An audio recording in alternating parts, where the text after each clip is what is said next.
Lift ಮಾಡೋಣ friends. ಈಗ ಲಿಫ್ಟ್ಗೆ ಹೋಗಿ ಇಲ್ಲಿ ಓಕೆ ಕೊಡಿ. ಹಂಗೆ ಬಂತಲ್ಲ ಡೈರೆಕ್ಟು ಆ್ಯಡು ಮತ್ತು customer transfer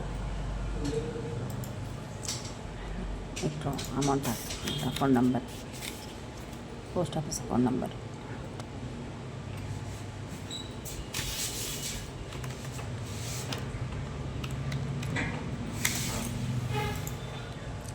S Suman, yes number confirm ಮಾಡಿಕೊಡಿ, ಹೆಸರು ಅದನ್ನು ಇಲ್ಲಿ ಅಮೌಂಟ್ ಹಾಕಿ ಫಸ್ಟ್.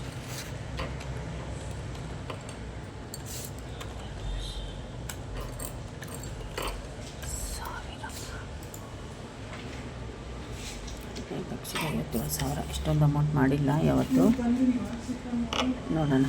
ಅಲ್ಲಿ ಬಂದು ಮನೆ ಕಳಿಸಿ ಬಂದೆ, ಅಲ್ಲಿ ಕೊಡ್ರೆ ಸೈನ್ ಮಾಡ್ಕೊಂಡು ಅಲ್ಲಿಂದ ನಾ ಇಲ್ಲ ಪೋಸ್ಟ್ ಆಫೀಸಿಂದ ಇಲ್ಲಿ ಸರ್ಕಲ್ಗೆ ಹೋಗಿ ಅಂತ KBX ಸೈನ್ ಮಾಡಿ ಮನೆ ಕಳಿಸಿ ಈ ಕಡೆ ಹಾಕೊಂಡು ಅವ್ರು ಬರೋಲ್ಲ. ನಮ್ದು ಇಲ್ಲಿ ಅಕೌಂಟ್ ಇಲ್ಲಿ ಇದೆ ಅಂತೆ, ಅಲ್ಲಿ ಇತ್ತು 5ನೇ ಕ್ಲಾಸ್ನಾಗಿತ್ತು ಅಲ್ಲಿ PGX ಸ್ಟೇಷನ್. ಇಲ್ಲಿ ಬಂತಲ್ಲ 15,75,50,000 ಎಲ್ಲ ಅಕೌಂಟ್ ನಂಬರು, ನೇಮ್ ಹಾಕೋಣ ಸುಮನ್.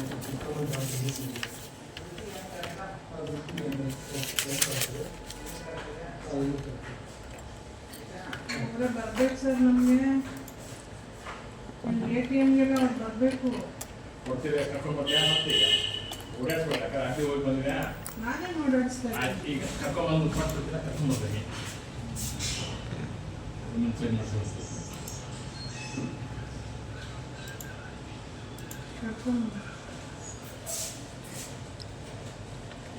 ಪಾರ್ಟಿ ಬರ್ದೆ ಮಾಡಿಬಿಡಿ. ಅವ್ರಿಗೆ ಏಜ್ ಆಗಿರುತ್ತೆ, ಆಮೇಲೆ ಇವ್ರು ಯೂಟಿಲೈಸ್ ಮಾಡ್ಕೋತಾರೆ, ಇನ್ನೊಂದು ಆಗುತ್ತೆ ಮತ್ತೊಂದು ಆಗುತ್ತೆ.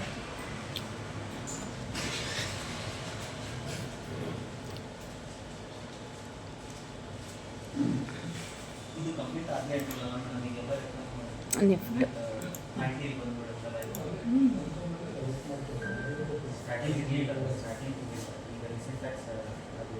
Remit amount is greater than, ನೋಡಿದ್ರಾ 15 ಲಕ್ಷ ಆಗಿರೋದ್ರಿಂದ ಇದು ತೊಗೊಳ್ತಿಲ್ಲ. ಹಾಗಾಗಿ ಒಂದು 10 ಲ್ಯಾಕ್ ಮಾಡೋಣ. ಸುಮನ್ 15 ಲಕ್ಷ ಆಗಿರೋದ್ರಿಂದ ಇದು ತೊಗೋತಿಲ್ಲ, ಗ್ರೇಟರ್ ಅಮೌಂಟ್ ಅಂತ ಹೇಳ್ತಿದೆ. ಇವತ್ತೊಂದು 10 ಲಕ್ಷ ಮಾಡಿಸ್ಕೊಳ್ಳಿ, ಇನ್ನೊಂದು 10 ಲಕ್ಷ, ಇನ್ನು 5 ಲಕ್ಷ ನಾಳೆ ಮಾಡಿಸ್ಕೊಳೋರಂತೆ. ತೊಗೋತಿಲ್ಲ. ಹಾಂ ರೆಮಿಟರ್ ಹಾಂ ಯಾವ್ದು ಮಾಡ್ಕೋತೀರಿ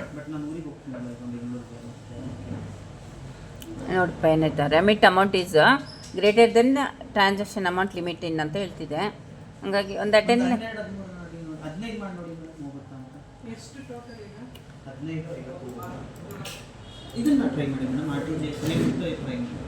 ನೆಫ್ಟಲ್ಲೇ ಹಾಕ್ತಿರೋದು ನಾನು, ಅದೆಲ್ಲ ಇಲ್ಲ. 15 ಲಕ್ಷ ಒಂದೇ ಮಾಡಿ, ಇಲ್ಲಾಂದರೆ ನಾಳೆ ಊರಲ್ಲಿ ಇರ್ತೀರಾ? ನಾನು ಅದಕ್ಕೆ ಕೇಳ್ತಿರೋದು. ನೋಡೋಣ 15 ಹಾಕಿದ್ದೀನಿ, ಬಿಡುತ್ತಾ ಇಲ್ವ ಅಂತ ನೋಡೋಣ.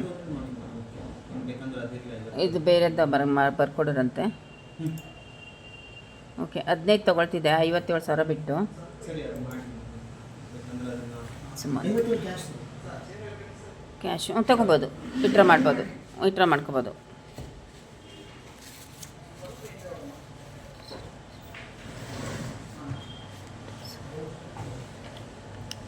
ಓಕೆ 001327.